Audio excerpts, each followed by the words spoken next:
Quien con monstruos lucha, cuida a su vez de no convertirse en uno, más allá del bien y del mal. Buenas tardes, mi nombre es Alejandra Paulina Tlapanco Beltrán y hoy busco abrir un debate que concierne a la pena de muerte. Propuesta que fue suscrita hace algunos meses por el Partido Verde Ecologista de México y por algunos diputados de Morena, la cual buscaba imponer la pena de muerte en México. Esto lo hago desde un enfoque histórico-filosófico para analizar si realmente esta pena de muerte es la solución a los casos más brutales de violencia. Para el argumento histórico, comienzo con una referencia al principio de inocencia en el derecho procesal penal.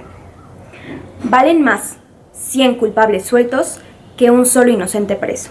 Esta fórmula se puede ver en libros tan antiguos como aquel titulado The Laudibus Legum Angliae, que data de 1470, escrito por Sir John Fortescue, en el cual se exponía que vale más que 20 personas culpables escapen a la pena capital a que un solo inocente sea condenado a esta.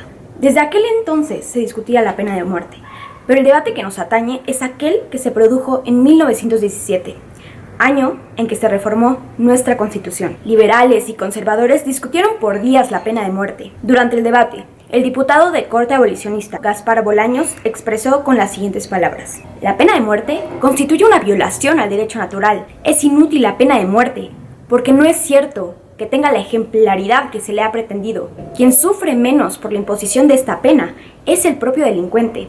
A quien realmente afecta es a su familia y por lo tanto es injusta aquella, ya que castiga con rigor implacable a quien ninguna culpa tiene.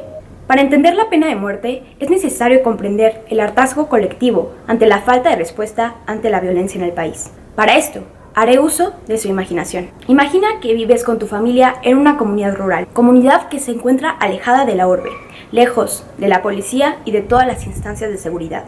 Es conocido por los pobladores que entre ustedes existe un asesino de niños. Desconocen su identidad, pero el asesino vuelve a atacar. Esta vez a tu hermanito, a tu hijo, a tu hermano, a tu hermana, a tu hija. Ante la falta de acción por parte de la autoridad, tú ejerces el papel de ministerio público. Tus vecinos ejercen la labor de policía y lo llevan a la plaza en donde el pueblo hace la labor de juez. Su sentencia: el linchamiento. Se le entrega a cada hombre presente una navaja. Este día, los crímenes en tu comunidad no quedan impunes. Ojo por ojo, diente por diente. Justicia por mano propia, bajo la tiranía de un sistema de justicia ineficaz. La sed de venganza nos carcome y nos convierte en animales irracionales. Pero lo bueno, o quizá el problema, es que somos algo más que animales irracionales. Y en realidad, ojo por ojo, todos nos quedamos ciegos. Para saber si algo es esencialmente bueno o esencialmente malo, podemos recurrir al principio de universalidad de Kant, o principio categórico, que es básicamente pensar: ¿qué pasaría si todas las personas del mundo hicieran lo que yo estoy por hacer? Si la respuesta es el caos, tu solución es esencialmente mala. La justicia por mano propia nunca será la solución. Nuestra Constitución, en su artículo 17, establece que nadie podrá hacerse justicia por sí misma ni ejercer la violencia para reclamar su derecho. Por eso, tal y como se expresa en el Contrato Social de Rousseau, se crea la figura del Estado, quien es el único responsable de imponer las penas y por lo tanto, solo él sería el encargado de imponer la pena capital, la pena de muerte. Pero esa tampoco es la solución, por ser incongruente. ¿Cómo un Estado que prohíbe matar, mata? ¿Por qué una sociedad que aborrece el asesinato cree que la solución se arregla asesinando? Estamos buscando una solución reactiva, cuando lo que deberíamos estar buscando es una solución preventiva. Un ejemplo un tanto burdo es pensar en las calles hechas con pavimento de hormigón, el malo, como la solución reactiva, y las calles hechas con pavimento hidráulico, el bueno, como la solución preventiva. Bajo este escenario, la pena de muerte sería como echar cemento de hormigón, rápido, fácil y barato, pero que a la larga causa más problemas de los que resuelve. Y pensar en la verdadera reinserción social como invertir en cemento hidráulico, que aunque pareciera ser la solución más cara y más lenta, a la larga tiene efectos más duraderos y eficaces. Recordemos el propósito del castigo: ser un factor disuasivo en la comisión de los delitos. La pena de muerte no ha logrado impedir que los delitos sean cometidos. Al contrario, se convierte en un acto simbólico creador de una desensibilización moral que desencadena en una sociedad basada en el odio y en la venganza, fomentando la idea de que la forma de solucionar los asesinatos es cometiendo más asesinatos.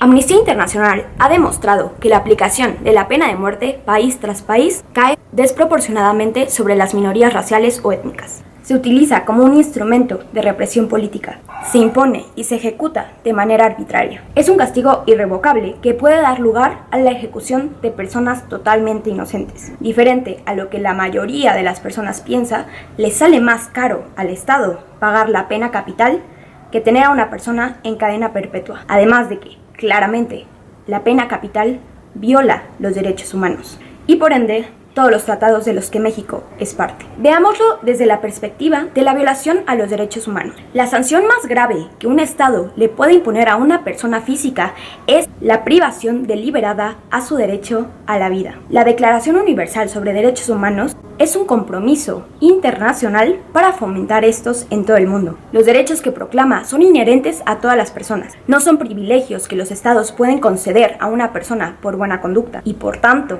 no pueden ser retirados por mala conducta. Los derechos humanos constituyen el límite a lo que un Estado puede hacerle a un hombre, a una mujer o a un niño. El derecho a la vida es el derecho supremo, del cual no se permite suspensión alguna. Partidarios de la pena capital argumentan que existen personas tan brutales que el único castigo que merecen es aquel de la muerte. Alegan que hay crímenes tan ofensivos que la muerte del autor es la única respuesta justa. Este es un argumento emocionalmente poderoso. También es un argumento que, de ser verdadero, socavaría los fundamentos de los derechos humanos. Si un individuo que comete un acto terrible merece la crueldad de la muerte, ¿por qué no podrían otros, por razones similares, merecer la tortura o ser encarcelados sin juicio? Lo esencial de los derechos humanos es que son inalienables. No puede privarse de ellos ni siquiera a quien ha cometido los crímenes más atroces. Los derechos humanos aplican tanto a los mejores de nosotros como a los peores, y precisamente por esto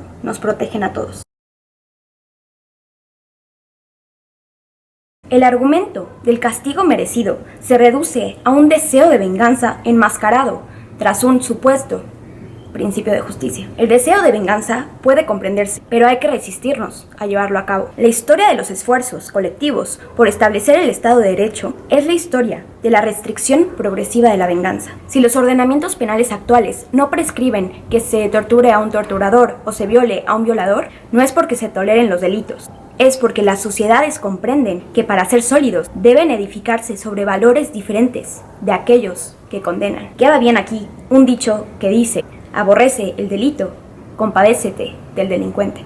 Ningún sistema de justicia penal es, hasta la fecha, capaz de decidir de manera justa e infalible quién debe vivir y quién debe morir. Todos los sistemas judiciales son propensos o vulnerables a la discriminación y al error.